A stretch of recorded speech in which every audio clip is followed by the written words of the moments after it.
dry tonight, and if it rains later, will you still be warm and dry? For the residents of the area now infamously known as the Flockton Basin in Christchurch, being warm and dry can no longer be taken for granted. The Easter weekend brought a heavy downpour, and with it, their houses flooded again. Already they're facing insurance excesses as high as $10,000 every time the water rises above the floorboards, and that's happened a dozen times to some residents. They can't afford to sell, they can't afford to shift. So what can they do? What would you do? Anna Burns-Francis with their story. Right, off you go. Easter weekend in the Flockton Basin. What time is it? It's 11:25 at night. Flooded again. In the daylight it looks worse, but this isn't because of an enormous storm or a cyclone Aylesford Street and Carrick Street. or even what we saw last month, a 1 in 100-year flood. This is the worst that could happen, and it's happened. So, Yeah. what could get worse than this? We're basically homeless. Now the Flockton Basin just floods every time it rains heavily and consistently. Oh my God. We first met Jo Byrne as she waded through her flooded Carrick Street home in March.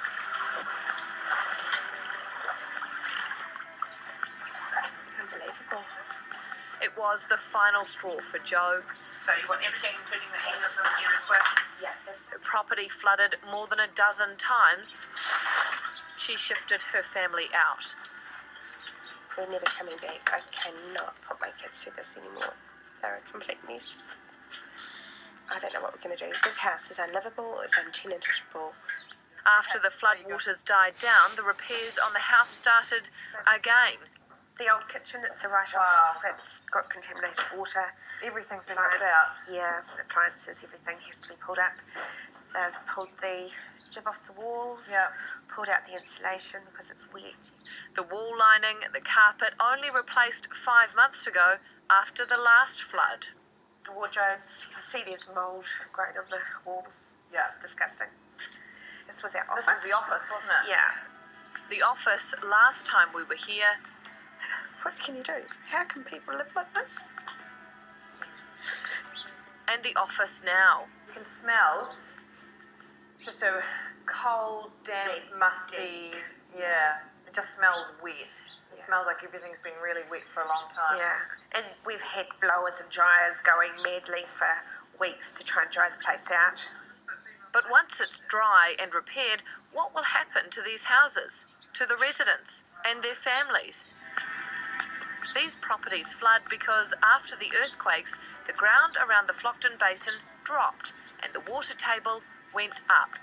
Now, when it rains, the area floods. Oh, our room's a bit of a mess as well. There's a solution in the pipeline. It's just not going to happen anytime soon. It's going to take at least 2 years worth of engineering work, and there's all sorts of barriers in the way. It's going to require them to purchase land that people own. So there's all sorts of issues there. But, we cannot live like this for 2 or 3 years waiting for engineering work to be done. People need solutions in the short term. So this is the backyard. This Flooded is again. a backyard. Yep, flooded again. Why should residents like Jo stay and have to live watching the rain fall outside, waiting for their properties to flood? They shouldn't, says Jo. They should be paid to leave. We believe that our land is different from the red zoned land, and that our land has got a future. Once the council flooding mitigation work is done, this land will be livable again. It's a gorgeous area. It's central. It's absolutely lovely on a sunny day. But, at the moment it's not livable. But in the future it will be. So, unlike the rest of the red zone where it's gone off for living, this has got a future and it should be treated differently. One of the options being discussed is a government buy-up of the properties. Jo's neighbours down the road, Ian and Wendy, also want a way out. We'd like somebody to buy us out so we can get away from it. I mean, we're pensioners. This was the home we were going to have for the rest of our life. It was their backyard you saw at the beginning, awash with the overflow from a drainage system that just can't cope. The water comes up, it's knee deep, it goes across the drive, under the house. So under the house is soaking wet. It's not drying out because the next inundation comes before it's had chance to dry out. The house is getting damp and cold because the heating bills are going up to try and keep the place warm. And we're just getting to the point where we've had enough. This was their backyard today, 5 days after the downpour. Oh, look. Oh, Yeah. It never used to be like this before no. the earthquakes. Yeah.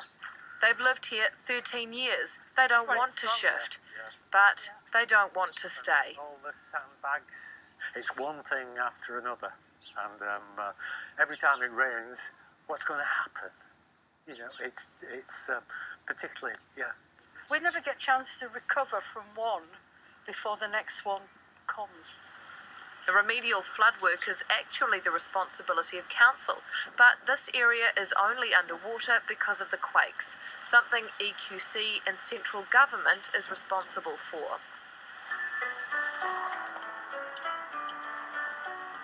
As you drive down the streets of the Flockton Basin, you see house after house after house, abandoned, empty. People who don't want to wait for council or government. This area is just too vulnerable for people to live in. You know, it's supposed to be a first world country where people don't live in conditions like this, and we've chosen we're not coming back. Despite numerous floods, this area is still not recognised as a flood zone. Insurance companies have worked it out though. Some households are now facing a $10,000 excess just for future flood damage. This is through no fault of anybody. We've had a lot of bad luck from the earthquakes. Our land has changed, but we're fully insured and we shouldn't be suffering for this. A payout would mean residents could move on with their lives 3 years after the earthquakes. So Joe, last time we were here, it sort of, we were this sort of state of water. And freezing cold and wet. Yeah. And while the water has gone down, Joe knows it will be back. It's the emotional impact for a lot of our residents. I've got neighbours who burst into tears when they see me because they don't know what to do, and every time they try and talk about what's happening to them, they just cry. It's a huge strain. It's horrific. You know, I think makes you anxious and depressed living like this. Like this is no way to live.